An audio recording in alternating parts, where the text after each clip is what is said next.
And when you hear that magical noise, when you hear that little pop, that means that we have someone in the green room, and we're going to move them from the green room and bring them actually into the discussion. Marion Crowder, good morning. Good morning. Good morning. Good morning. From Statesboro. Yes, I'm in Statesboro, and you're still in Pooler. So, Pooler, yes. So very difference. I mean, so let me ask you this. And Marion Crowder, for those that didn't get the chance to watch on ESPN2 last night, Marion got to wander the sidelines and kind of listen to what Jimmy Weekly was talking about, what Ian Cameron was yelling about when it came to Chattanooga Red Bulls and South Georgia Tormenta. Have you recovered from last night?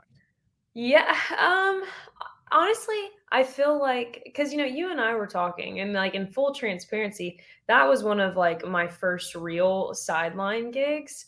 And it was in my comfort level, right, of soccer, the domain I'm used to. And it was kind of like after the game, everything, I was just like, oh wow, I have like so much to reflect on. Haven't gotten to that point yet. But it was so cool seeing I made it a point to stick around because I know you guys, right? Like I know Darren because of working for Greenville and his relationship with Joe. And so I was just making my rounds, and then I was looking at all of the players, and I was just like, this is just the coolest thing. Like, look how happy they are that they just brought a championship to the small little community of Statesboro. It was seriously just the coolest like moments, like look back on, not working for a team, not working for the league, just like truly as a bystander, just somebody that got to enjoy the game, got an opportunity to cover the game, and then just to see all that. It was just the coolest thing.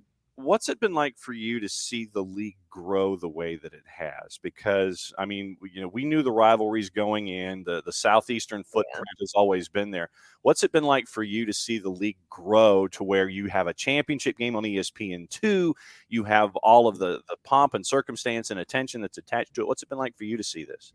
Yeah, it's been really cool because I feel like I can come at this a couple different ways. Like for me personally, there are definitely some cool like full circle moments. Last night was definitely one of them. I was telling you before the game that I was a graduate assistant in Georgia, left to get more reps on camera, get more in like the media world. Greenville gave me that opportunity.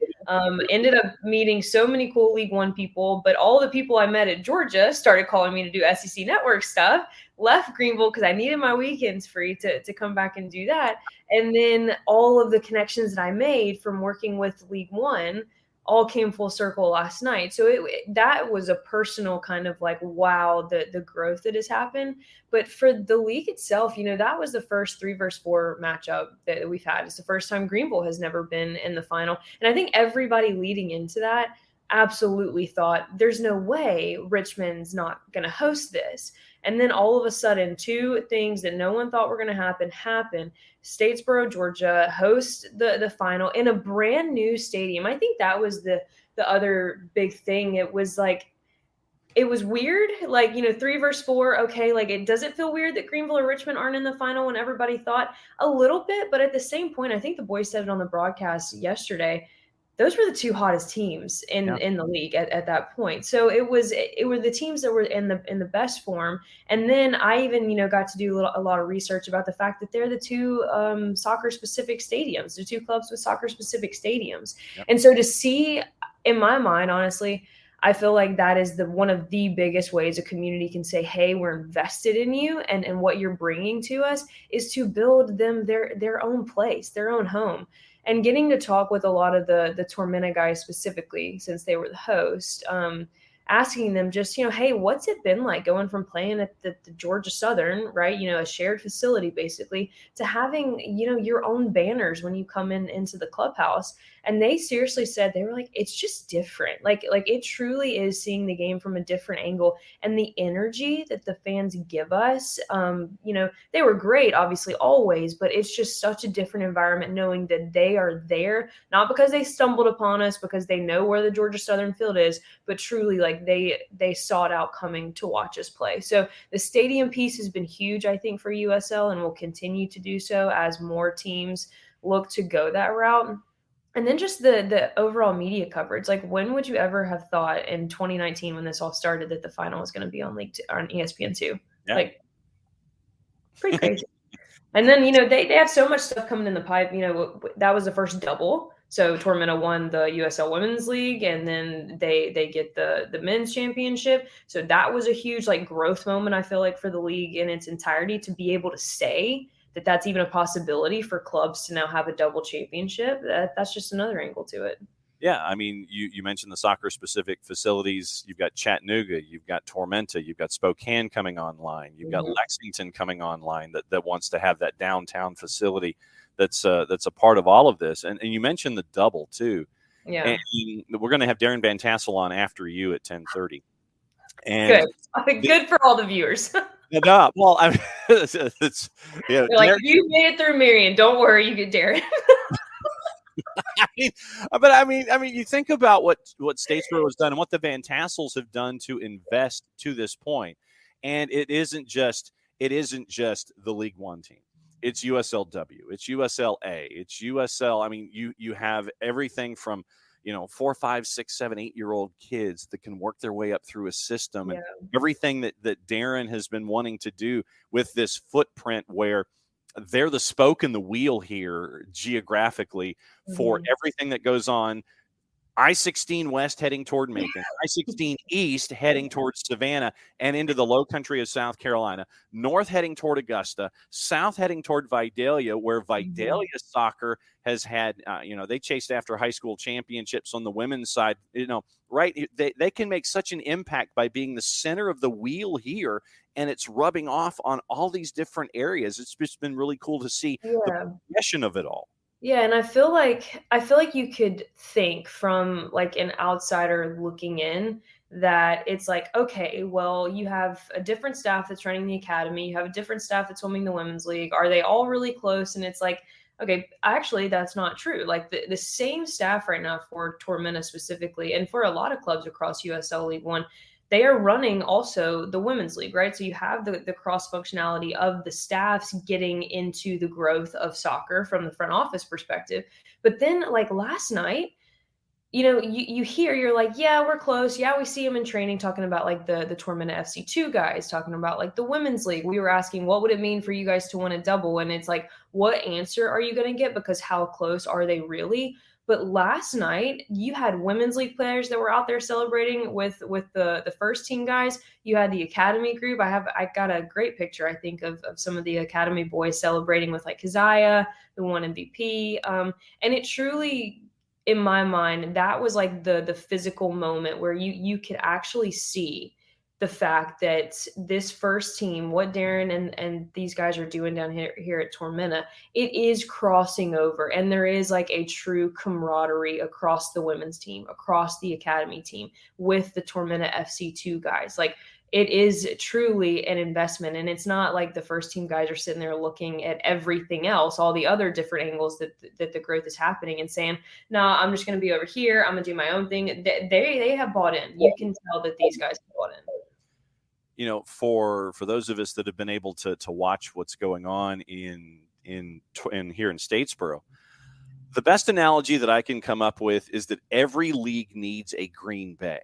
And what I mean by that is, but what I mean by that is, it's not the biggest town, but the success is there with the franchise, and you're seeing the family atmosphere and just the fever and the attention that it draws, not just within the franchise itself and all of its different places, but the fans. The fans are hardcore. And I mean, that place was packed last night, over 3,000 folks. And I got to give credit to Chattanooga because they traveled as well. And they had their own march. They had their own march on Old Register, and they were working their way around the fence line coming all the way down. But I think that every league needs a Green Bay.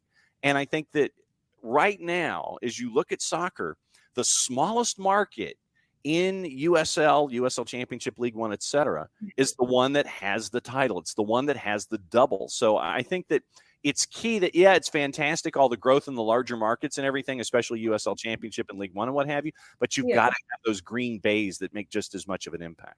I agree, and it kind of we went to training on Saturday, and I was just introducing myself, making sure that I was like, hey, if you score, like I'm coming to scream at you, right? Like don't I was just making sure they weren't scared of my approach, basically. Yep. But we got to have a lot of cool conversations, and Josh Phelps, they call him Phelpsy.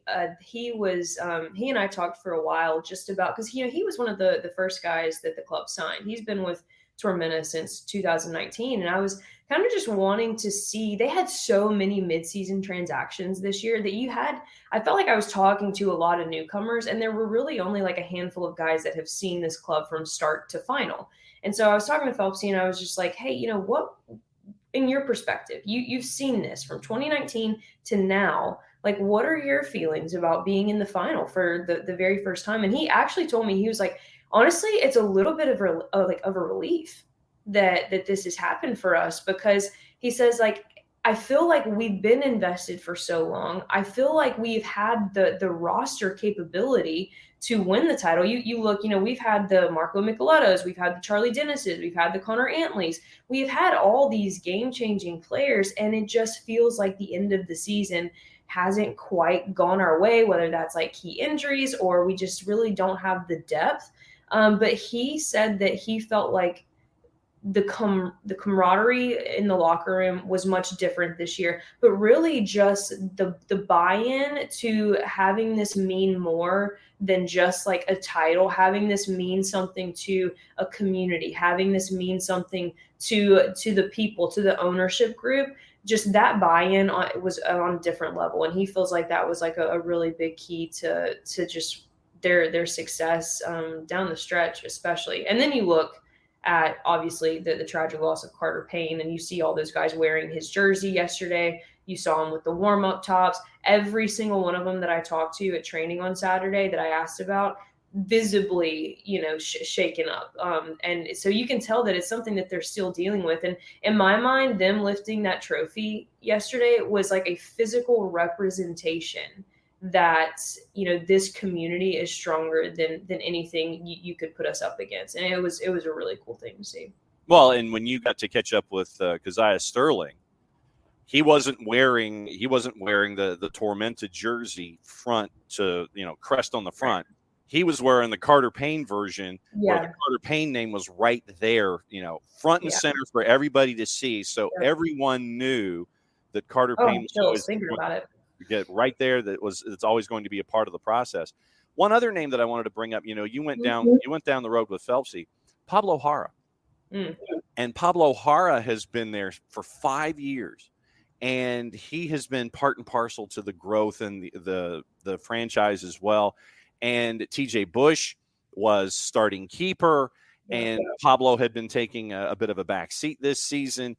But TJ gets injured in the game, and we have, to an extremely lesser extent, but once again, kind of like what we saw in Los Angeles with MLS Cup, with Crapo and McCarthy, you have the same thing happen with TJ Bush and Pablo Hara, where it gets to come full circle for Pablo, who came from Santiago, Chile. And he goes to Statesboro, Georgia. You want to talk culture shock? I'm sure Santiago to Statesboro is as culture shockish as you get. And Pablo gets to finish the match out. And I thought that spoke volumes as well to just being a part of the franchise from ground zero to getting a title last night. Yeah, and it was really interesting because, I mean, we can't talk to everybody, and it was weird coming to Statesboro and like not having Pablo Hara's name on like the list of like players we necessarily like needed to interview for different content. Yep. And unprompted, three of the five guys that I talked to all brought up his name. I didn't ask them questions about him.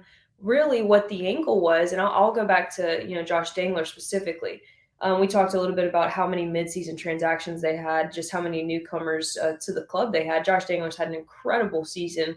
A really hard thing to do for a center back to come into a new structure, a new unit, and win first team all league honors. Like that's pretty insane. And so I was asking him, as a newcomer, how have you embraced this culture so quickly? Because it's obviously showing in your form on the field. And he literally just said, Pablo. I was like, I'm not following. Like, Yeah. what do you mean? And he was like, Pablo Hara has been my mentor, whether he knows it or not, of a guy who truly embraces everything that this club and this community represents. He said, I couldn't imagine someone coming in halfway and taking my job, knowing that the effort that I have put in. Then that happened to Pablo, right? Like TJ Bush came in halfway through the season, took the starting job. It was a handoff more or less, and he said throughout the whole process, no matter what position Pablo has been in, he has never changed. His mindset's never changed, and his willingness to lead has never wavered. And he said that's the kind of mindset to me that just screams Tormenta FC. And he said it was funny. He's like that's honestly, and he kind of like hesitated because I think he was like looking if Pablo was around. He was like, his energy is admirable, and that's the kind of guy that I look to every single day, of what this culture means, what this community means, and how I'm supposed to represent it. And then he, of course, like whispered to me, he's like, I mean, I would never tell him that, like to his face. AKA, like, I didn't realize we were on the record. Like, do you mind if you don't tell him that? And I was just like, sorry, bud. Like, this is probably going on air. God. Yeah, I was like, you didn't say it. Didn't say it. In the notebook. It was awesome. Halftime with Marion Crowder. Marion was on the sidelines last night for the USL League One championship game. South Georgia Tormenta with the USL double with the win over Chattanooga Red Wolves, and a very cool environment. First time ever that you got to have this kind of a game of this kind of magnitude at Tormenta Stadium, and seeing how everything is growing in and around the stadium in Statesboro. Obviously with COVID 2 years behind, but it's great to see the visions. I mean, you got to see the mock-ups as to what the anticipated end result is. What do you think? It's going to be incredible. It really is, like you're saying, it's going to be the Green Bay of USL League One. Because I mean, it's going to be like, just to put it into perspective for the people listening. So Chattanooga's stadium, we mentioned these are the only two clubs at the moment with soccer-specific stadiums. And Chattanooga's stadium, their planned finished seating capacity is 5,500, which is a large amount of people. Darren Van Tassel is planning to have this thing at an potential expandable capacity of 14,000 people. Like, that's nuts. It's going to be crazy. I mean, I don't know if anybody watched the game last night that are listening this morning, but the mounds of dirt, like, I truly wish that I could, everyone's just like, oh no, it's a mound of dirt. Like, I wish I could explain to you how large these mounds of dirt are. We were joking. We were like, wow, they've really brought the Statesboro version of the Red Rocks Amphitheater to life here. Because it literally looks like they're trying to make like a man-made mountain. It's crazy. 20 feet tall is what it looked like, at least, as we're standing ground level on the pitch, and we're looking, if you were watching the match last night, it would be off to camera right, all the way over to the right-hand side, which is the south end zone. That's where most of the excavation has happened, and you have that wall of red clay and dirt and everything that has been slid over to where you could have this 3,000-seat facility ready for the last handful of matches here in this season. And it's fun to see something grow from the ground up. And it goes back to, once again, our exposure to the league from the absolute beginnings, and your time in Greenville and seeing what the Triumph have been able to do. The Triumph are chasing after their own soccer-specific stadium, live, work, play environment right now. They're at Legacy Early, and they're incredibly happy with what they're getting at Legacy Early, and the fan base there is amazing. But, you see the gravitation toward those full-purpose live, work, play environments. But it's been fun to see the progression get to where it is when it comes to this league. No, I agree. And I think, to that note, I think it's smart. I really do think that approach, the live, work, play approach to what you're building, is a smart one, because I do think that you have to be realistic. Like, we are soccer in the South, soccer across America, it's growing tremendously. Don't get me wrong. Like, it is the hottest sport right now when you look at growth in every department, ticket sales, sponsorship money, TV deals. It's incredible. But you do have competing factors, right? Like, it just is what it is. Like, in the South especially, you are going to have the diehard football fans, diehard NFL fans. You're going to come up against, kid kid priorities at that point. Like right now, you've got rec soccer that I think just finished across a couple of states. You've got football really starting to heat up, right, in the playoff environment. And then you've got obviously, club soccer and how you travel. So there's so many things that are competing for our attention, and so many ways as a fan I could choose to spend my time and spend my dollars. And so having just that extra layer of like, well, not only did I get to go to a soccer game, but I also get to shop, and I get to eat at that place that I like that's right down the corner. So I think it's an incredibly smart business approach to building a soccer specific stadium. Give me any more reasons you can give me as a fan to come. Love it. What do you think? I mean, what's it been like for you to see the owners in USL League One? Like I said, you've known the Irwins, and you know what they are like when it comes to wanting to build Greenville. To see the Van Tassels, to see the Martinos and what they're doing with Chattanooga to build things in their way. What's it been like for you to see all of these dedicated owners who get what League One wants to be? Yeah, I think every owner is going to think certain things are more important than the others, right? Like I can speak specifically to Greenville, and half of the reason I feel like I'm doing what I'm doing now is because they really feel that the media investment is important, right? Cultivating relationships with the media, getting content out. They're a very content driven team. Doug is a genius from a branding perspective as far as like merchandise. How do we make extra things available? How do we make limited purchases where we really get people's attention? And then you have Darren Van Tassel down here, who he is honestly in my mind such a developer, right? You look at everything that he owns, and it's almost like everything he touches turns to gold. And you talk about every little pit of this community. I'm like, I feel like you have mentioned 3 different places now, and you're all like, oh yeah, Darren owns this one too. And so it's just a different it's interesting to see their different approaches to how they think they could best make the club grow. And I think it just goes to show that there's no one right way. Like investing in media or investing in development or investing in an incredible front office staff, like whatever it may be. I don't think that there's any one right way that you could find success. But the biggest thing is just understanding what your market comes to. Like for Greenville, for example, they love merchandise. Doug understood that. He caters to that need. And so I think that's the biggest thing that I've seen owners do, is just really try so hard to understand the market that they're in, and then how can we take what we know has worked across the board and then really make it unique and personable to what our community is invested in. And that goes to soccer in the Southeast, because I mean, even if you just look at USL League One, and fix me if I miss somebody here, it's Statesboro, Chattanooga, Greenville. Mm-hmm. It is Charlotte. It is Cary with North Carolina FC. Mm-hmm. It is Richmond, and then you're adding Lexington, and you're adding Knoxville to this process.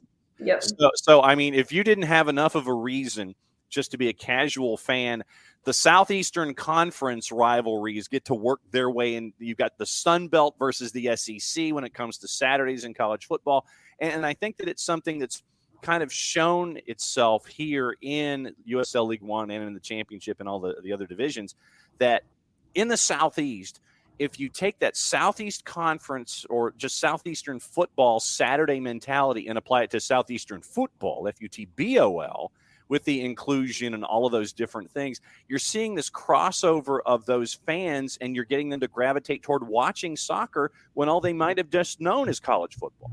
I agree. And I think one thing that I will say has been across the board for a lot of the owners that I've spoken to is the fan experience. One thing that I think is really cool about lower division, men's professional soccer, and that's what USL League One is that you are getting such a high-end product in the game, right? Like last night, that was one of the most fast-tempoed games played I have ever seen. I mean, the quality of that game was second to none. That was an incredibly played game. So you're getting an elite product on the field, but you're getting it in this little bit more of a casual environment. We're not asking for you to, to be some diehard fan. We're not asking you to come spend hundreds of dollars. We're just asking if you would like to come and enjoy the atmosphere, enjoy the experience. You're getting to see an elite product. Most people don't even know they're seeing, such a good product, but we're not asking for much. And so I feel like a lot of owners have taken kind of like that mentality of just like, let's just create this easygoing, super fun, enjoyable experience where they leave that game and they say, I really didn't know what I was walking into, but I'd definitely be back. That's how you build the casual fan into potentially somebody in a supporter group. That's how it happens. You mentioned not spending a lot of money. How much money did you spend, John? this particular piece of plastic was smoking after I went and did Christmas. I heard from the league guys here that the League One merch, like the final merch, did incredibly well. Oh, it was gone. Incredibly well. So I assume that they're going to attribute that to you. Yeah, it's going to be a big percentage. 10% was spent by John. Yeah, and we'll sit there and give it as festive as gifts and things like that. Yeah. We've gone 27 minutes. We barely talked about the game in and of itself. Yeah. And you had, the first 20 minutes, get to the quarter pole, and it was all Tormenta. I mean, most of the action was off to your right and everything. The field had tilted, and your Aviles is having to stand on his head and make sure that nothing was going on. Then you get a penalty. Kaz Sterling knocks it home. It's 1-0. Then you get that moment right before the half, and you could just kind of sense the building. It's like all that momentum was there, and then the building just evened out after it was 1-1 late first half. Yeah. It was weird. And from like a sideline perspective, so around the 40th minute, we're like relaying to the comms people for each team, because we need a player going out of half and we need a player interview coming into half. Mm-hmm. And so we have, this plan, obviously, that we're going to talk to just the captain of the Chattanooga Red Wolves, Carrera, because they hadn't scored yet. And then they have this late half equalizer. We're like, oh my God, who was at the score? We need him. It was a moment of chaos, but I remember interviewing Keziah. You could tell at half it was a little bit of just I know we still have this, but I'm really frustrated that they even, that we didn't keep a clean sheet, because they had all of the momentum. You mentioned it. I feel like Chattanooga did well to weather that early 20-minute storm, to be quite honest with you. I thought they could have easily been up 2-0 in the first 20. Great defensive effort from Chattanooga. The game expanded a little bit from probably the 20 to 35 minute mark, a little bit more even paced, a little bit slower, and then just chaos, honestly, at the end of the first half. But you heard Keziah in that halftime interview. He said nothing changes. We have to be better on set pieces. But from a general game plan, we are the better team right now. We are on the forefront, and I totally agree with him. I don't think Chattanooga ended up playing their best 90 minutes of the season. I talked to Correa after that, and he said, it's the better team won tonight. Obviously, in South Georgia Tormenta, they had the better game, but I don't feel like we, as Chattanooga, I don't feel like we really showed up. So that was an interesting perspective to hear from him, for sure. But let me tell you, the fact that second goal, Jamil Roberts' goal, wasn't on a top 10 highlight, crazy. That was a missile. It was. And by the way, would you like to put on your sideline reporter hat for sure. one more question? Sure. Because guys, oh. Look at him with the shirt. Look at some people go to sleep after championships. Some people don't have enough time to sleep. It's overrated. Anyway, what a night. Darren Van Tassel with the hot tag joining quickly. I mean, Marion. All right, so Marion, put on your sideline reporter hat one more time. If you had a question for Darren Van Tassel the morning after, what is it? Oh, All ears, wow. Marion. All ears. And by the way, she crushed it last night, John. Oh, I know she did. It was a big event. Absolutely. So, Darren, can I have at my producer? Can I have one question or two? Yeah, go for it. It's all you. Yeah. Okay, Darren. So earlier, but before you hopped on, we were just talking about the tremendous growth that USL League One has seen, and we were saying that Tormenta is representative so much about what USL wants to do. From the fact you have an academy program, you have a 2 program, you have a women's league. You are literally the first team ever with a double championship. And in 2019, would we have ever thought that that was going to be a possibility for clubs to even have that kind of honor, to have a women's champion and a men's champion? You have done it. And as the 3 seed, nonetheless, like what is going through your mind right now? Well, it takes a village, and we can just hit ... after that. In our league, I don't think there's much difference between a 3 seed, 1 seed, and an 8th seed. And but someone has to end up with those numbers in the playoffs. What a moment. Thanks for mentioning the double. I'm not certain, as much as Tormenta wants to make that happen again, that's going to be such a rarity in the history of our sport in this country for 2 championships to happen at the same time. Quite frankly, I thought the story last night, other than Pablo Jara's Hollywood moment, we talked about was the fans, was the crowd. Forget how many the numbers were. That place was hopping. It was just over 3,065, I think, was the announced number. And it was such an intimate group. It was loud. We get you close, and I think stadiums our size, you can do much more of that. Players have not stopped smiling. I left them about 4:30 because we needed to leave and make sure I got them to bed. But there's a lot to do, and it was just joyful. Sports happening, and it brings us joy, and our joy is bigger than us. That's the best part. And honestly, and I really do hope this is a real sign, because yes, Tormenta won a title and we beat the Red Wolves, but they also have that same infrastructure you just mentioned. Yeah. And kudos to them for having it. I hope it was a wonderful night for our league. Yeah. John, this is my last one. I want to give you a moment because I feel like your players have just truly not gotten enough love. I think they've gotten a good bit of love on the field. I mean, to be honest, tremendous performance from them last night from a player perspective, but just as people. And, this was one thing I talked to you about after the game. The guys that you have in this group, from head coach to front office to every single player that I got a chance to speak with, such a welcoming energy about them. So I want to give you a second to just give some love to that group of guys who got to lift the trophy last night. I love that you're bringing up that point. I think that's the silent point we know internally. These are fine folks. You just want to be around them all the day.